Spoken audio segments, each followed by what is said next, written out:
वास्तु आपके जीवन को प्रभावित करता है। वास्तु एक प्लानिंग है। वास्तुशास्त्र ऊर्जाओं से घिरा हुआ है। आपके घर का हर एक कोना, आपके घर की हर एक दिशा, आपके घर की हर एक वस्तु ऊर्जाओं से घिरी हुई है। नमस्कार, मैं Amar Bhargava, vastu consultant and numerologist. आज मैं आपको कुछ वास्तु की स्पेशल टिप्स बताने जा रहा हूं, जो आपके और आपके घर के लिए जानना अति आवश्यक है। आइए आरंभ करते हैं। सबसे पहला है, सीढ़ी के नीचे पूजा घर नहीं बनाना चाहिए, क्योंकि सीढ़ी पे हम पैर रखकर ऊपर चढ़ते हैं और पूजा घर में हम भगवान की उपासना कर सुख समृद्धि प्राप्त करते हैं। अगर आपके घर में सीढ़ी के नीचे पूजा घर है तो आपकी सुख समृद्धि नष्ट हो सकती है। सीढ़ी के पायदानों यानी स्टेप्स की काउंटिंग ऑड नंबर में होनी चाहिए, जैसे 21, 23, 25, 27।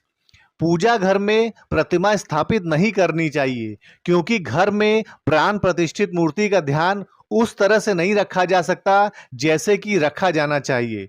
अतः छोटी मूर्तियां और चित्र ही पूजा घर में लगाने चाहिए। उत्तर पूरब में किसी का भी बेडरूम नहीं होना चाहिए। उत्तर पूरब यानी कि ईशान कोण, जिसे हम नॉर्थ ईस्ट कहते हैं, ये भगवान का कोना है। यहाँ पे पूजा घर होना चाहिए। ये आपके घर का सबसे सेंसिटिव और पवित्र स्थान है, इसलिए यहाँ पे बेडरूम बनाना वर्जित है। पूजा घर, रसोई और बेडरूम एक ही कमरे में नहीं होना चाहिए, नहीं तो ये आपकी सुख समृद्धि, कैश फ्लो और जीवन की स्थिरता तीनों भंग कर देगा। रसोई के लिए दक्षिण पूर्व दिशा सबसे अच्छी होती है। दक्षिण पूर्व यानी कि साउथ ईस्ट, इसे हम आग्नेय कोण भी कहते हैं। आग्नेय कोण में आग्नेय जलने से आपके घर में अन्नपूर्णा माता का वास होता है और आपके व्यापार में वृद्धि होती है। फटे हुए चित्र या खंडित मूर्ति पूजा घर में बिल्कुल नहीं होनी चाहिए। खंडित मूर्तियां और फटे हुए चित्र आपके घर में नेगेटिव एनर्जी को क्रिएट करते हैं। घर की सीढ़ी सामने की ओर से नहीं होनी चाहिए और सीढ़ी ऐसी जगह पर होनी चाहिए कि घर में घुसने वाले व्यक्ति को यह सामने से नजर नहीं आनी चाहिए। पूजा घर से सटा हुआ या पूजा घर के ऊपर नीचे शौचालय नहीं होना चाहिए, क्योंकि पूजा घर और शौचालय मिलके गुरु चांडाल योग बना देते हैं। यह एक तरीके की कैंसरस एनर्जी घर में क्रिएट कर देते हैं, जिससे आपकी सुख, समृद्धि, शांति तीनों नष्ट हो जाएगी। गेस्ट रूम हमेशा उत्तर पूर्व यानी कि नॉर्थ ईस्ट की ओर होना चाहिए, क्योंकि मेहमान भगवान समान होते हैं और उत्तर पूर्वी दिशा भगवान की ही होती है। अगर उत्तर पूर्व में कमरा बनाना संभव ना हो तो उत्तर पश्चिम यानी कि नॉर्थ वेस्ट दिशा दूसरा सर्वश्रेष्ठ विकल्प है।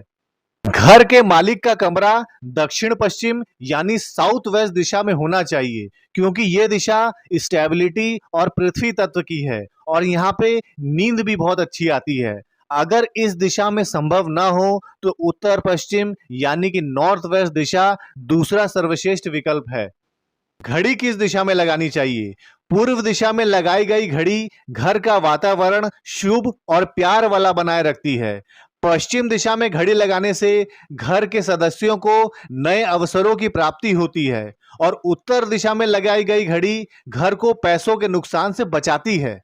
अगर आप गर्भवती महिला हैं या आपके परिवार में कोई महिला गर्भ से है तो उसके कमरे में भगवान कृष्ण के बाल स्वरूप की फोटो या फिर एक मूर्ति जरूर रखें। गर्भ अवस्था के दौरान कमरे में बाल गोपाल की फोटो बार बार देखने से गर्भवती महिला का मन हमेशा प्रसन्न रहता है।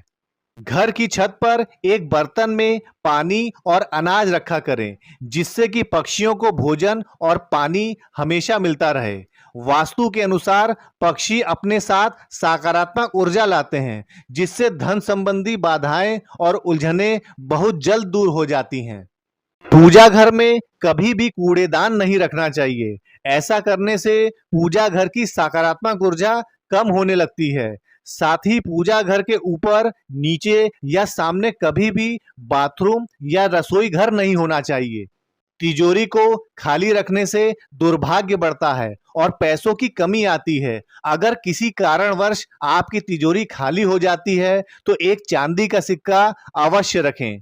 घर में टूटे बर्तनों को न रखें और काम में लेने से भी बचें। टूटे हुए बर्तन जहां नकारात्मक ऊर्जा को बढ़ाते हैं, वहीं आर्थिक स्थिति को भी खराब कर देते हैं।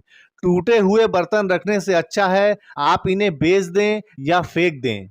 बेड के नीचे कभी भी बिजली के उपकरण या सामान नहीं रखना चाहिए। इससे उस बेड पर सोने वालों में अक्सर मनमुटाव होता रहता है। बेड के नीचे जूते चप्पल रखना भी वास्तु दोष माना गया है। ऐसा करने से उस बेड पर सोने वालों का दुर्भाग्य बढ़ता है। घर में कम से कम सप्ताह में एक दिन कपूर अवश्य जलाना चाहिए। इसका धुआं वास्तु दोष को दूर करता है और सभी प्रकार की नकारात्मक ऊर्जाओं को नष्ट करता है। बेडरूम में सूर्य की किरणें जरूर आनी चाहिए। इससे आपकी हेल्थ अच्छी रहती है। लेकिन बेडरूम में पैर दरवाजे की ओर कभी करके न सोएं। वास्तु शास्त्र के अनुसार चांदी की बांसुरी रखने से घर में लक्ष्मी का वास बना रहता है।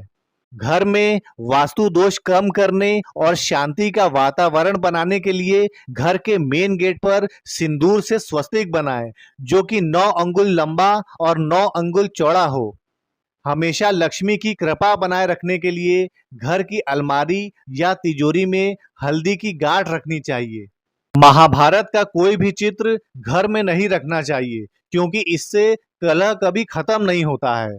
नटराज की तस्वीर या मूर्ति घर में नहीं रखनी चाहिए, क्योंकि इसमें शिव जी ने विकराल रूप लिया हुआ है। अपने घर से कबाड़ निकालिए। अगर घर की छत पर खाली मटका, निवार के गोले, टूटी कुर्सी, चारपाई आदि पड़े हैं तो कबाड़ी को बेच देवें। किसी भी सदस्य को बुरे सपने आते हों तो गंगा जल सिराने रखकर सोएं। सुबह किसी गमले में डाल दें। वास्तु दोष दूर करने के लिए एक कटोरी में साबुत नमक भरें। इसे बाथरूम में रखें। इससे नकारात्मक ऊर्जा दूर होती है। कभी भी उत्तर दिशा की ओर सिर करके नहीं सोना चाहिए। इससे अनिद्रा रोग होने की संभावना होती है। साथ ही व्यक्ति की पाचन शक्ति पर विपरीत असर पड़ता है। बेडरूम में अगर आप तिजोरी या अलमारी रखना चाहते हैं तो वह दक्षिण दिशा की दीवार के साथ सटा कर रखें।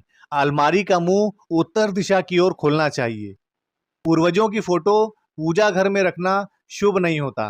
पूर्वजों की फोटो आप हमेशा नैऋत्य कोण में लगाएं। नैऋत्य कोण यानी कि साउथ वेस्ट, जिसे हम दक्षिण पश्चिम कोना भी कहते हैं। बेड के सामने या कहीं भी ऐसी जगह शीशा नहीं लगाना चाहिए जहां से आपके बेड की परछाई दिखे। इससे संबंधों में दरार आती है। बेडरूम में झूठे बर्तन रखने से दिमागी परेशानी बनती है। बेडरूम में झाड़ू और जूते चप्पल भी नहीं रखना चाहिए।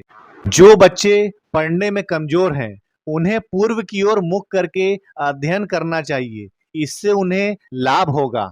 घर में समय समय पर गोमूत्र का छिड़काव करते रहना चाहिए। इससे हानिकारक कीटाणु नष्ट हो जाते हैं और नकारात्मक ऊर्जा भी बेअसर हो जाती है। घर में बंद घड़ी भाग्य को अवरुद्ध करती है। तो ये थे आपके स्पेशल वास्तु टिप्स। ऐसे इंटरेस्टिंग वीडियो अपडेट्स के लिए जो सनातन, ज्योतिष और वास्तु से जुड़े हैं, आप हमारे चैनल को सब्सक्राइब करें और बेल आइकन पर क्लिक करें। आशा है आपको ये वास्तु के ज्ञान का वीडियो पसंद आया होगा। अपना फीडबैक कमेंट बॉक्स में ज़रूर दें और इस वीडियो को अपने फ्रेंड्स और फैमिली में ज़रूर शेयर करें। जय श्री राम। धन्यवाद।